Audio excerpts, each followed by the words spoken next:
Hello दोस्तों, एक बार फिर से आप सभी का बहुत बहुत स्वागत करते हैं आपके अपने YouTube channel Krishna study centre में।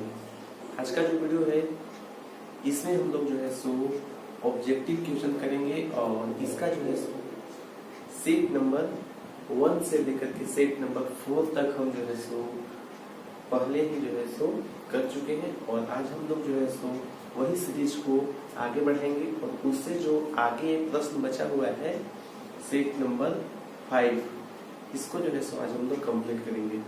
और आपको जैसा कि मालूम है कि हम लोग एक सेट में टोटल 10 क्वेश्चन जो है सो कंप्लीट करते हैं, ठीक है। तो आज के इस सेट में हम लोग जो है सो टोटल 10 क्वेश्चन जो है सो कंप्लीट करने वाले हैं, ठीक है। आपको जो है सो स्क्रीन पे क्वेश्चन दिख जाएगा और साथ में जो है सो उसका ऑप्शन भी दिख जाएगा, ठीक है। तो आपको जो है सो ये वीडियो हम प्रीमियर करके जो है सो दे रहे हैं और इसमें जो है सो आपको साथ ही साथ जो है सो कमेंट करते हुए जाना है, ठीक है। जैसे ही आपके सामने क्वेश्चन है और उसका 4 ऑप्शन आए तो जो आंसर आपको लगेगा कि सही आंसर है तो उसको जो है सो आपको कमेंट बॉक्स में कमेंट करते हुए आगे बढ़ना है, ताकि जो है सो आप फिर बाद में खुद को चेक कर पाए कि कितना क्वेश्चन जो है सो आपने करेक्ट किया है, ठीक है।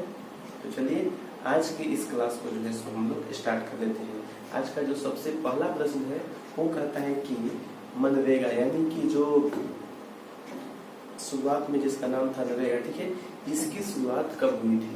तो इसका जो शुरुआत हुआ था ये कब हुआ था ये आपको बताना है। इसके लिए 4 ऑप्शन आपको दिया हुआ है, आपको जो है इसमें से आंसर देख करके बताना है। इसका सही आंसर हो जाएगा 2005 में जो है सो मनरेगा का जो है सो शुरुआत हुआ था, सॉरी नरेगा का हुआ था और बाद में नरेगा को ही जो है सो इसको नाम चेंज करके इसका नाम जो है सो बदल करके इसको जो है सो मनरेगा कर दिया गया था, महात्मा गांधी रोजगार गारंटी अधिनियम, ठीक है।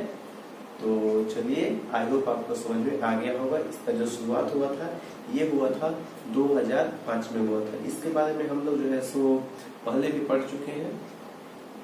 अगर हमारा जो पिछला वीडियो जब देखे होइएगा तो वहाँ पे जो है सो हमने नरेगा के बारे में और मनरेगा के बारे में अच्छे तरीके से समझ चुके हैं। चलिए अब देखते हैं जो दूसरा प्रश्न है वो क्या कहता है। तो जो सेकंड प्रश्न है वो है अल्प बेरोजगारी का अर्थ।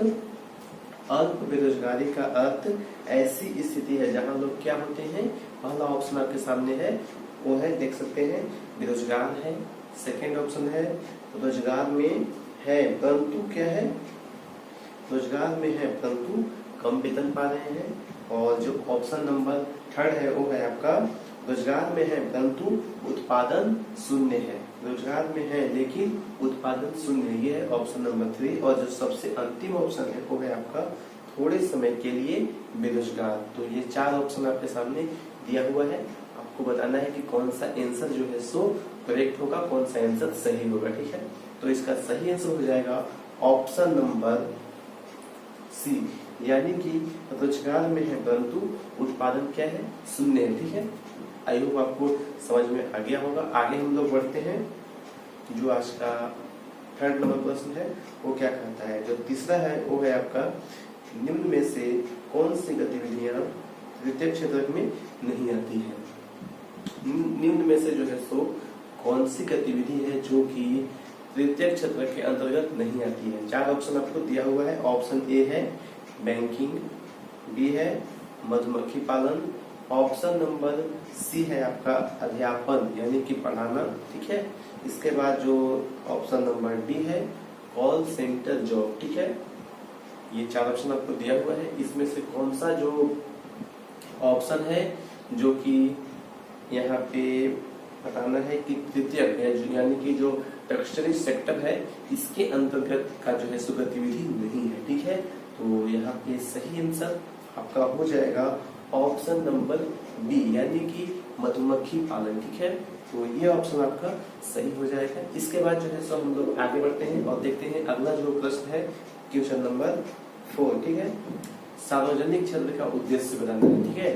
सार्वजनिक क्षेत्र का क्या उद्देश्य होता है, इसके लिए 4 ऑप्शन। ऑप्शन नंबर ए आपका दिया हुआ है लाभ कमाना, ऑप्शन नंबर बी है मनोरंजन, ऑप्शन नंबर सी सामाजिक कल्याण व सुरक्षा, option number D none of this, यानी कि इनमें से कोई नहीं। तो यहाँ पे सही आंसर आपको बताना है। तो यहाँ पे जो सही आंसर हो जाएगा वो हो जाएगा आपका ऑप्शन नंबर सी, यानी कि सामाजिक कल्याण व सुरक्षा। ठीक है, सामाजिक कल्याण और सुरक्षा के उद्देश्य से जो है सो यहाँ पे सार्वजनिक क्षेत्र में जो है सो विकास का कार्य जो है सो सरकार के द्वारा किया जाता है। इसका उद्देश्य मुख्य रूप से क्या होता है? इसका उद्देश्य होता है सामाजिक कल्याण व सुरक्षा। इसके बाद जो अगला प्रश्न है क्वेश्चन नंबर 5, कृषिगत क्षेत्र के अंतर्गत श्रमिक होते हैं। जो कृषिगत क्षेत्र है इसके अंतर्गत जो है सो श्रमिक कैसे होते हैं? ऑप्शन नंबर ए है अल्प रोजगार में होते हैं, बी ऑप्शन अति रोजगार, ऑप्शन नंबर सी बेरोजगार और option number D none of this, इनमें से कोई नहीं। ठीक है, तो इसमें जो सही आंसर होगा वो हो जाएगा ऑप्शन नंबर ए, यानी कि अल्प रोजगार में होते हैं। ठीक है, इसके बाद जो अगला प्रश्न है क्वेश्चन नंबर 6, इसको जो है सो हम लोग देख लेते हैं। ठीक है, 6 नंबर प्रश्न कहता है कि रोजगार सृजन में किस क्षेत्र का जो है सो किस क्षेत्र का भारत में प्रथम स्थान है? ठीक है, रोजगार सृजन के क्षेत्र में किस क्षेत्र का जो है सो भारत में प्रथम जो है सो इसमें स्थान है। ठीक है, ऑप्शन ए है प्राथमिक और ऑप्शन नंबर बी है द्वितीयक और ऑप्शन सी है तृतीयक और ऑप्शन जो डी है वो है नन ऑफ दिस, इनमें से कोई भी नहीं है। ठीक है, तो इसमें से जो सही आंसर हो जाएगा वो है आपका ऑप्शन नंबर ए, यानी कि प्राथमिक क्षेत्र, जिसको हम लोग बोलते हैं प्राइमरी सेक्टर भी जो है इसको बोलते हैं। इसके बाद जो 7 नंबर प्रश्न है, यानी कि जो 7वां प्रश्न आज का है वो है आपका SHG। ठीक है, SHG क्या है? इसके लिए भी आपका 4 ऑप्शन दिया हुआ है। ऑप्शन नंबर ए है स्वयं सहायता समूह और ऑप्शन बी है स्वयं हस्तकला समूह और ऑप्शन नंबर जो सी है वो है आपका यहाँ पे समाज सहायता समूह और जो सबसे अंतिम ऑप्शन है ऑप्शन नंबर डी, ये है आपका नन ऑफ दिस, यानी कि ये तीनों में से कोई भी नहीं। ठीक है, ये तीनों में से कोई भी नहीं होगा तो आपको ऑप्शन नंबर डी की हो जाना है। तो आपको यहाँ पे 4 ऑप्शन आपका इस तरह से दिया हुआ है, तो आपको बताना है कि कौन सा आंसर जो है सो सही होगा, कौन सा आंसर करेक्ट होगा। तो यहाँ पे आपका पूछा गया है SHG, जिसको हम लोग बोलते हैं सेल्फ हेल्प ग्रुप, यानी कि इसको हिंदी में अगर देखेंगे तो ये हो जाएगा स्वयं सहायता समूह। ठीक है, तो यहाँ पे हमको जो है सो ऑप्शन नंबर ए में दिया हुआ है स्वयं सहायता समूह। तो यहाँ पे जो सही आंसर हो जाएगा वो हो जाएगा आपका ऑप्शन नंबर ए, यानी कि स्वयं सहायता समूह। इसके बाद जो अगला प्रश्न है क्वेश्चन नंबर 8, ये दिया हुआ है निम्न में से साहूकार उधार राशि पर ब्याज लेता है।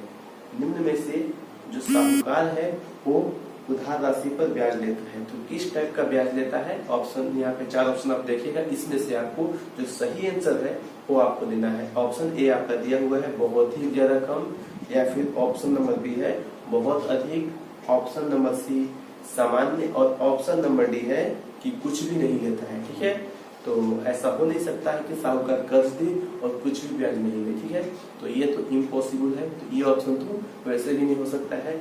और ऑप्शन नंबर यहाँ पे जो ए है बहुत कम, तो बहुत कम भी नहीं लेता है, जनरल भी नहीं लेता है, यानी कि यहाँ पे जो ऑप्शन नंबर बी बच जाता है मेरा, जो कि है बहुत अधिक। तो बहुत अधिक जो है सो ब्याज लेता है साहूकार, अगर हम साहूकार से ऋण लेते हैं। और ये जो है सो ऋण का जो है सो अनौपचारिक स्रोत है। ठीक है, औपचारिक स्रोत से अगर हम ऋण लेंगे तो वहां पे हमको जो है सो एक जो है सो अच्छे रेट में, अच्छे ब्याज दर में जो है सो हमको ऋण मिल जाता है। लेकिन अगर हम ऋण के अनौपचारिक स्रोत से ऋण लेते हैं तो यहाँ पे जो है सो हमको बहुत अधिक जो है सो ब्याज चुकाना पड़ता है। ये चीज को हम लोग जो है सो पहले भी समझ चुके हैं। ठीक है, तो चलिए आगे बढ़ते हैं और आज का जो 9वां प्रश्न है, 9 नंबर प्रश्न है, इसकी ओर जो है सो बढ़ेंगे। 9 नंबर जो प्रश्न वो कहता है कि निम्न में से बैंक साख का कौन सा साधन है? निम्न में से बैंक साख का कौन सा साधन है? ऑप्शन ए है औपचारिक, बी है अनौपचारिक, ऑप्शन नंबर सी है दोनों, क और ख दोनों, यानी कि ए और बी ऑप्शन दोनों, या फिर option number D none of these. तो आपको बताना है कौन सा ऑप्शन यहाँ पे सही हो जाएगा।